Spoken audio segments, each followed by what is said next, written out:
Today I'm going to answer a question by a student viewer who goes by the name of Mayuka GR, and I hope I pronounced that correctly. And his question is simply, what is an antenna, or how does it work? And I answered this question in the comments and said it's going to be a long time before I get to that lecture, and referred him to the textbook pages at RSD Academy, which I have linked in the description and up here. Then I decided, what the heck, I'll go ahead and give a simple answer to that question. To understand how an antenna works, we first need to understand electromagnetic waves. So let's imagine the surface of a pond. And it's a nice quiet morning, there's no wind, there's been no earthquakes recently, there's no Tyrannosaurus Rex walking by, and so the surface of this pond is completely undisturbed, it's perfectly flat and smooth, and nothing on it. It looks like a mirror. Now I'm going to toss a rock into that pond, and when that rock hits it, it's going to drag some of the water down with it. Now we've got an imbalance between the gravity, which is pulling down on the water, and hydrostatic forces, which are pushing on the water itself. And those hydrostatic forces are pushing on this water that's been pulled down and want to push it back up. And they're going to go back up, and they're going to gain momentum, and they're going to overshoot. And so I'm going to end up with a bump of water. Now it's imbalanced again, and I have gravity wanting to push it down. So what I have here is this is going to go up and down multiple times, and it's going to be trading off between kinetic energy and potential energy. Right now it has potential energy because it's up here and gravity wants to pull it down. And it's going to go down, and while it's moving it has kinetic energy, but eventually it's going to overshoot, and it's going to be below the surface where hydrostatic pressure wants to push it back up again. And so now we have the potential energy of hydrostatic pressure wanting to push it up. So potential energy, kinetic energy, potential energy, kinetic energy, and back and forth. And what that's going to do is push energy into the rest of the water. So when this pushes down, it's going to push water up around the side. Something has to give. And so now we have potential energy here wanting to push up, potential energy here wanting to pull down, and that continues out, and we end up with a wave moving away from where the rock hit. And here it is frozen in time, and we know that this makes ripples that move out in a circle away from where the rock hit. Now let's look at what the space-time continuum is. The space-time continuum is made up of types of fields. I'm going to just say it's an electric field. That may be oversimplifying it, but the space-time continuum, let's say, consists of a uniform electric field, and it's undisturbed, and so nothing's happening to it, just like the surface of that pond was. But let's disturb it, let's say by moving an electron from one energy state to another. Now an electron, we can think of that as somewhat of a persistent kink in this field. And so there's an intimate connection between electrons and the space-time continuum. And if we move an electron from a higher energy state to a lower one, it causes a disturbance, much like tossing that rock into the pond. It makes a wave of energy that goes out through the space-time continuum, except since it's three-dimensional, it goes out as a bubble, or a series of bubbles, rather than a series of ripples in a two-dimensional surface of a pond. So that is what electromagnetic waves are. Now, you've probably heard of a model of electromagnetic waves where we have a trade-off between an electric wave that's going this way and a magnetic wave that's going that way. Keep in mind that that is a graphical representation. It's a model. It's not a physical representation which consists of spheres of electric energy that are expanding. And what about the magnetic energy? Well, remember that a magnetic field, which I describe in another video I have linked in the description and up here, a magnetic field and an electric field are exactly the same thing, just viewed from a different inertial frame of reference. And so there's an intimate connection between magnetic fields and electric fields. I'm not going to focus on the fact that they're the same thing, because we have a model where an electric field and a magnetic field are different, but they're intimately connected. I talk about that in the videos about, for example, on inductors. So we use that model of electric fields and magnetic fields being different but connected And I'll keep using it here because I think it's easier to wrap our mind around that rather than getting into the special relativity and saying they're the same thing. That can probably going to obfuscate what I want to talk about. So I'll use the typical model of them being different.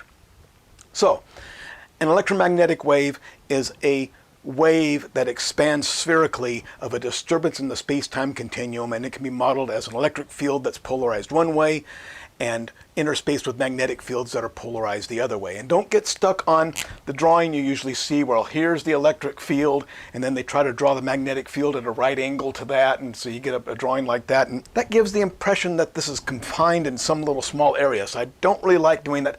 That is a graph of what the energy does. It's not a physical representation of what the energy does, which is expanding spheres of energy, like expanding bubbles. So let's move on.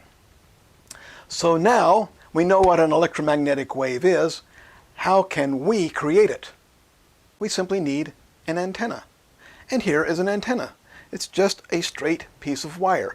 I have a little thing on the end just to blunt it so I don't poke myself in the eye.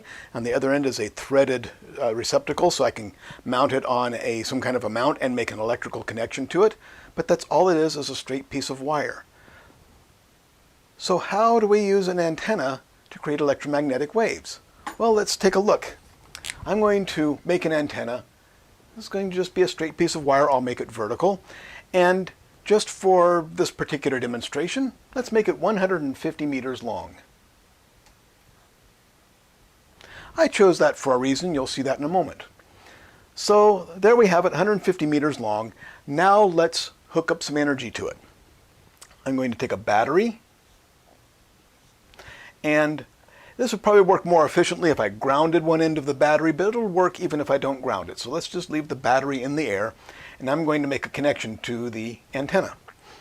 Now, we're going to have a stream of electrons go from the negative end of this battery into that wire. How do we have that current flow without a circuit? Well, we do have a circuit. There's capacitance between the antenna and the other end of the battery. Not much, but it's enough that, as you may recall in the video about capacitors, linked down below and up here, a capacitor is simply two conductors separated by an insulator, and when we first energize a capacitor, it looks like a short circuit. Electricity goes in one side, comes out the other side, and it looks like it goes right through. And so we have exactly the same thing here. For a moment in time, it looks like a short circuit, and we're able to get electrons to flow into that piece of wire. Now, before I move on, let's take another analogy here. Let's take about a bathtub that's full of water. Now, go to one end, take a board or something, and use that to push down on the water. What's going to happen? The water is going to push down, it's going to push to the side and come up on the other side. It's going to make a wave that goes through that bathtub, and it's going to hit the other side, can't go anywhere, so it goes up. Now you've got gravity pulling that down, so that pulls back down and it overshoots, of course, but then that energy goes back to the other side of the bathtub and goes up. And then gravity pulls it back down. And what do we get? We get this wave that goes back and forth in the bathtub. And eventually, friction heating of the wave going back and forth is going to dissipate the energy, and it'll eventually settle back down again, but it's going to take quite some time. Well, something very similar happens in this antenna. When we hook that battery up to it, a stream of electrons go in there, and we don't get the electrons really moving through the antenna that much, but we get a wave of energy that goes through, just like the wave in the bathtub. You know, the water isn't going all the way here and all the way there. The water's just kind of going back and forth, and we get most of the motion in the middle. Same exact thing happens here. The wave goes through there, and the energy goes through and piles up on this end. So we get electrons coming closer together and being squeezed together on one end. And what happens when we squeeze electrons together? We get voltage. More electrons we push together, the more electrical pressure we get. And so we get a voltage up here. I'll make that a negative because it's electrons, so we're getting a good negative amount of electricity there. And of course the positive is at the other end where we have less electrons. And so as those pile up at the other end, just like the water piling up in the end of the bathtub, gravity wants to pull it down, voltage wants to push those electrons back the other way. So those electrons travel back the other way in the wire. And when they hit the other end, I've taken the battery away now, but we'll talk about what may really go there in a minute. But it's just hanging there in the air now, so the wave of energy comes down, hits the other end, and it's going to pile up. And so the polarity shifts. Now we have all the electrons piling up on this end and fewer electrons on that end. And so just like the bathtub that goes this way, now it wants to go back the other way. These electrons create voltage. We want to push them back the other way. And so back and forth and back and forth, these electrons go. That way, that way, that way, that way.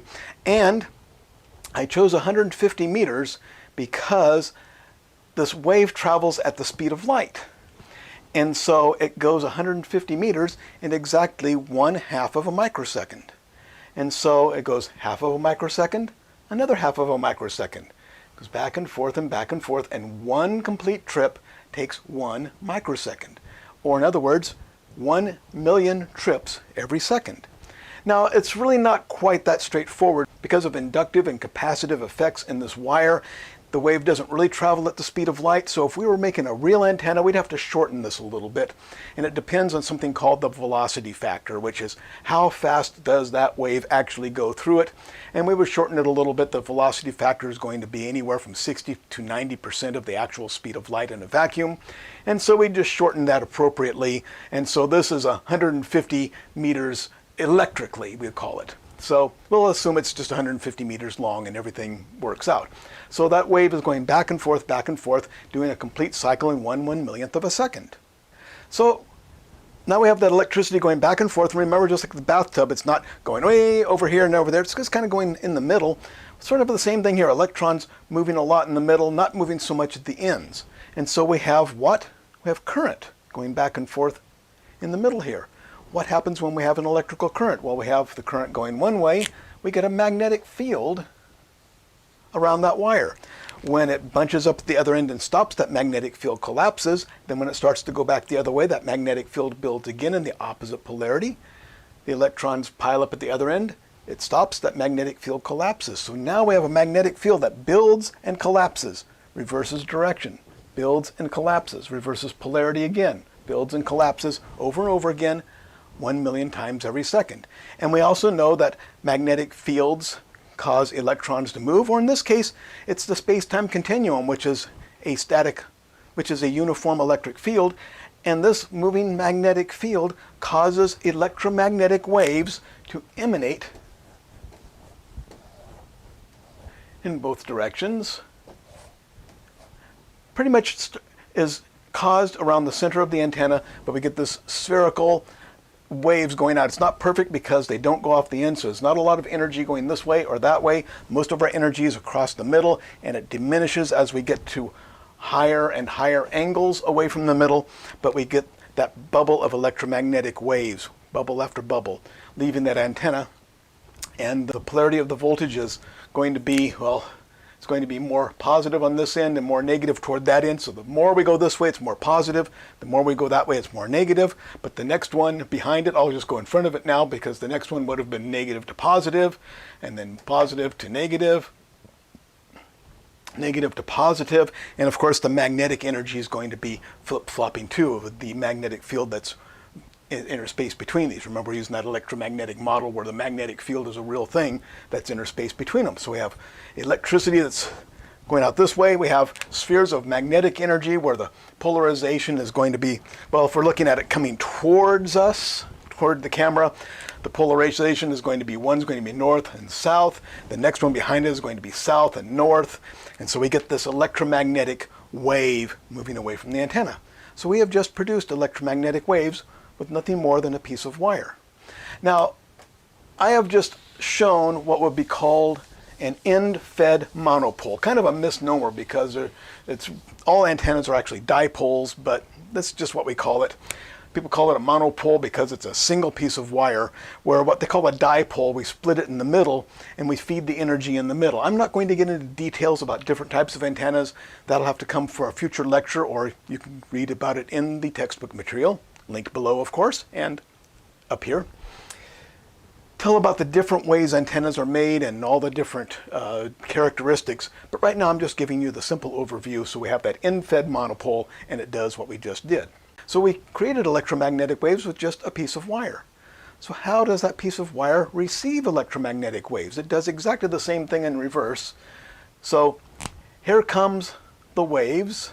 And let's say they're coming from a source far enough away that that bubble is so big that what we see looks just like straight lines coming at us. So we can imagine that this line, which is an electromagnetic wave coming at that antenna, extends all great distances above and below, and we're just getting a part of it. That's all we need.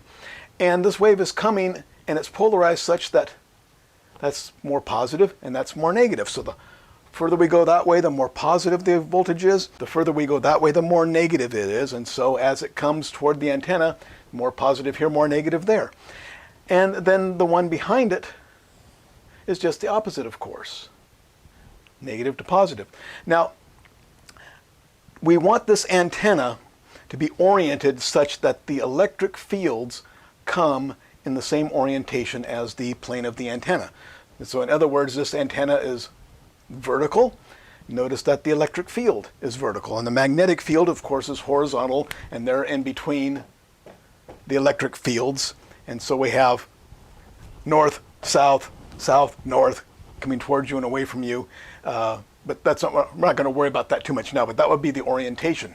So as this wave comes, we also want this antenna to be just the right length to match the frequency of these waves.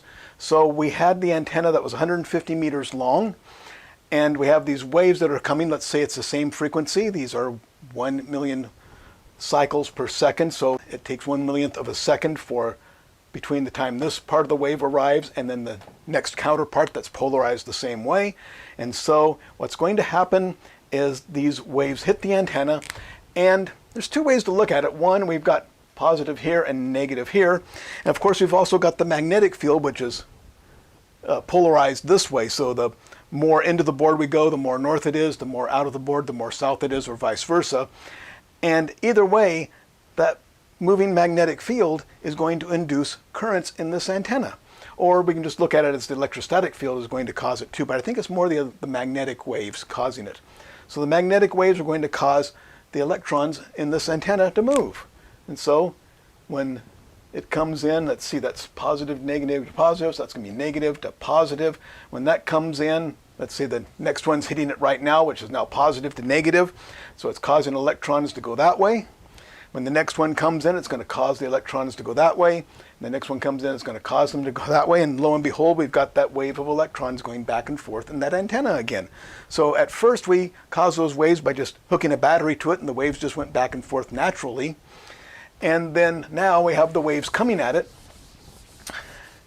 And those waves hitting the antenna cause electricity to go back and forth. All we need to do is couple to it, and we'll couple to the end just like we did before. There are many ways to do it, but we're just going to talk about the end-fed monopole here. Run that to proper amplifiers and rectifiers and all the circuitry it takes, and we can receive that magnetic energy. Think of the antenna as like an AC generator. In fact, a lot of devices we can think of that way. How about a microphone? I have a microphone, it's got a diaphragm. As I speak, that vibrates back and forth. As it moves away from me, it creates a current that goes one way. As it comes towards me, it creates a current that goes the other way. What do we have? Alternating current coming out of that microphone. Well, what do we have coming out of here? Alternating current. In this case, it's 1 million cycles per second, but it's still alternating current. So this acts like a generator. I hook up an amplifier to it, and I can then boost that signal and do whatever I need to make the reception. So there, in a nutshell, is how an antenna works. The only big difference is it's much more common to split this wire and feed the energy in the middle. We send in alternating current, and when it comes one way, it goes out the antenna and up like that. And then when the current reverses, it comes down the antenna like that. And that's called a dipole antenna. And it's just the single piece of wire split in the middle, and you just feed it in the middle. So your most common antenna is your dipole, which is fed in the middle. And I can go into all sorts of details about how that could be done, but that's not the purpose of answering the simple question, which is, what is an antenna? And all of your types of antennas you might have, from your beam antennas, such as Yagi-Uda antennas that can use multiple dipoles to direct the energy in a certain direction, or reflective antennas such as parabolic antennas or dish antennas that can even further direct it. The business part of it, where the energy is actually created or received, is going to typically be just a little piece of wire, usually arranged in a dipole fed in the middle, but you get the same effect by just getting that electricity to go back and forth in that wire. You create electromagnetic waves, or electromagnetic waves hit the wire and you get electricity going back and forth in it. So that's what an antenna is. Like I said, a lot more details I can go into. You can read more about it at rsdacademy.net in the textbooks, but there you have it. If you found this video useful and informative, please give me a thumbs up down below. It really helps the channel. And subscribe, because that not only informs you when I put new videos up, but it really helps the channel also. And a big thank you to my patrons at Patreon. I could not make these videos without your support. If you want to help me put these videos online and keep real vocational education free at vocademy.net, you can go to patreon.com/join/vocademy and pledge your support. And again, a big thank you to my patrons who make this possible, and a big thank you to everyone for watching.